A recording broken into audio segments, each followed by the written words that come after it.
Hey, everybody. Welcome to the podcast. I'm Aaron McCrae here with my friend, Jared. How's it going, Jared? What's up, y'all? Everything's Good fine. to see you, Jared. My wife's definitely not mad at me right now. Oh, that's good to know. Well, this question will just be perfect for you and your wife. So we're doing some little quick takes on questions that were submitted through social media that people that responded were just saying, hey, what's your take on this? Yep.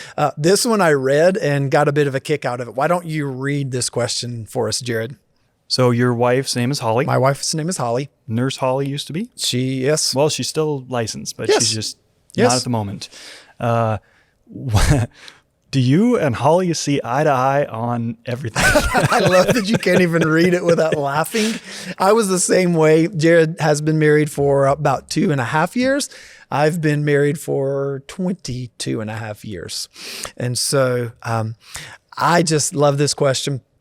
Do you and Holly see eye to eye on everything? Do you love this question? Huh?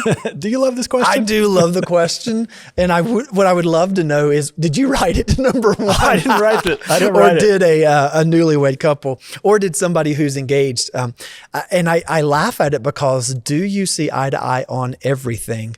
My first thought was, oh, that would be terrible. That'd be terrible.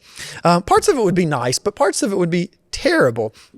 Now, what's funny is there's so many things we don't see eye to eye on, like food, a good double cheeseburger. Oh my goodness. Or for me, a good steak. And for her, it's like more veggies. Actually, now I'm slowly coming around to her side where I'm starting to fall in love with veggies, but snacks, her, a piece of pie. Me, ice cream. It's not even a contest. Now, a piece of pie with ice cream is sort of it's a good compromise for us.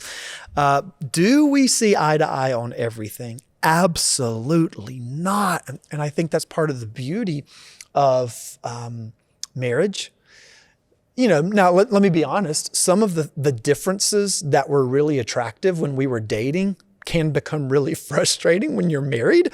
You're like, can we just, agree on something? But here's the thing. We see eye to eye pretty closely on the things that really matter. Eye to eye pretty much on faith. How are we going to view God? How are we going to live our lives according to God's way? Eye to eye pretty much on how are we going to raise kids? Now, we have vastly different approaches based off of her personality and her empathy, compassion, her gift of talking and asking questions versus my approach of just being fun dad, So there's different approaches, but we have a similar eye to eye view on things. We have a similar view on money in a relationship. Like, we were both raised in similar ways. Like, you give first, like you're generous first. And so we've always given to our church first without thinking, even when money was like tight, and God has always provided. So we haven't fought like many married couples do about finances because we were raised sort of the same way. And a lot of these issues we talked through before we got married. So they weren't issues in marriage because they were discussed ahead of time. But we are so different. I mean, we are radically different. And I think some of those differences are beautiful. And when we can appreciate them and try to understand each other, then I'm not trying to make her be more like me and she's not trying to make me be more like her. We're helping each other understand, well, there's also a different way to view that. There's, for me, maybe she'll help me be a little bit more in tuned emotionally. And for me, maybe I'll help her in some moments be a little bit less emotional, to be rational, to think through something. And we're in our best moments, our opposite characteristics are beneficial and help us to have a more beautiful relationship with one another.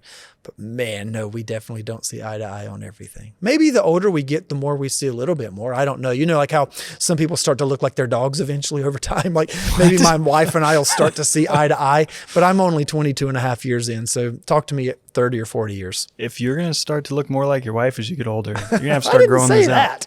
Well, you made the dog thing though. That's true. Well, but does that mean beard for her? No. Yeah, no. We're not even going there. Can we strike that from the record?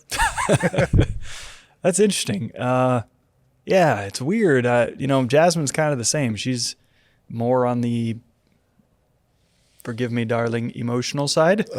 Yep. And I'm not. Yeah. Most of the time, It is a weird dance. It's like a balance. It's there is no math that makes sense. Yeah. You know? Well, as the great philosopher Paula Abdul once said, opposites attract. 2 steps forward, 1 step back. I don't know, something like that. But that really is we can see them as things that are our differences, as things that are competitive, or we can see them as things that are complementary. And actually it can enhance the getting to know one another. And that's one of the things that I would say after 22 and a half years, for some people, you're like, 22 and a half years, you're just getting started. Others, maybe you're looking at it like, that's a long ways from 2.5 years. And one of the joys of discovery after being married this long is there's still a lot more to learn. Like, she's still a very complex person for me to learn. I didn't think you would respond to whatever in that way. Help me understand that. And through dialogue and listening to one another, there's just like, it's continual exploration. This question inherently is like asking for friction, right?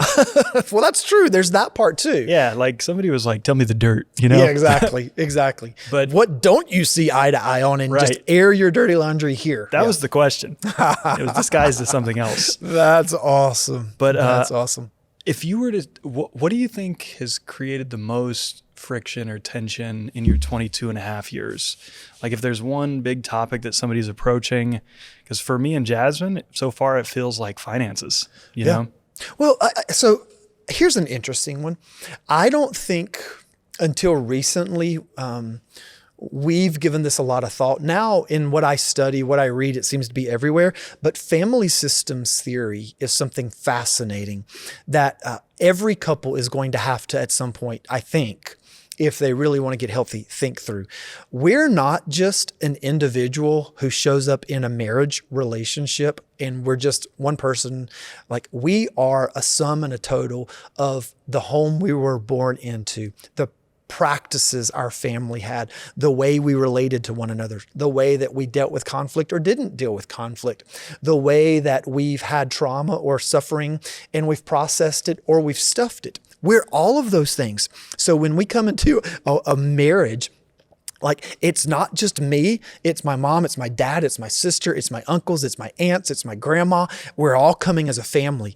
And then my wife is coming, and it's her sister and her mom and her dad, and same thing, grandma, friends, and all of their experiences are coming together.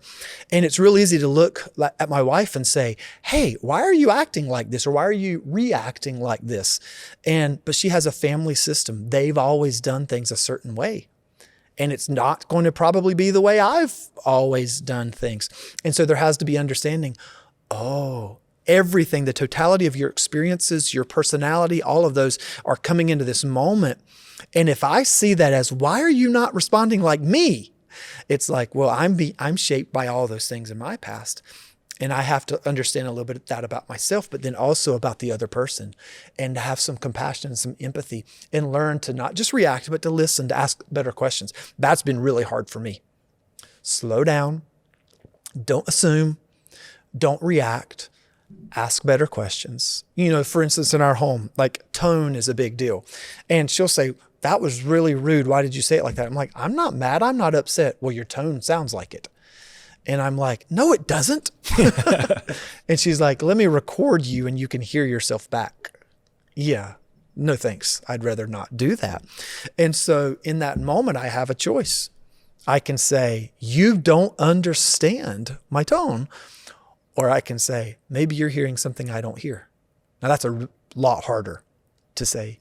Maybe you're hearing something, seeing something, and maybe it's not how I think I'm perceived that matters. Maybe it's how I'm actually being perceived. And so, yeah, there's a downside to not seeing everything eye to eye, but seeing everything to eye, for me, it brings up concerns that maybe you're not actually dealing with some real issues. Maybe one or both of you are avoiding. Maybe one or both of you are placating to the other person because you want to keep peace at all costs. And here's the thing, there will be cost eventually if you don't work through the things. So seeing eye to eye on everything actually triggers some alarms. Maybe you're not actually dealing with issues that need to be dealt with. So I think I laugh a little bit. Again, there's like a surface level. Do you see everything eye to eye? Then there's a deeper level. Hey, are you actually seeing things eye to eye that matter? And are you working on that, working through those things? All right. How much do I owe you? We don't even have a couch for this counseling session. All right, good. So if you like that and you want to hear this man craft the word of God on Sundays, yeah, that was right. Craft it. Craft it. Well, I don't know if I craft it. I just explain. It's going right through you. Teach it. Teach it. There you go. If you want this to be your teacher on Sundays, subscribe. That's it. That's it. We'll see you next time. Okay. Thanks, Jared.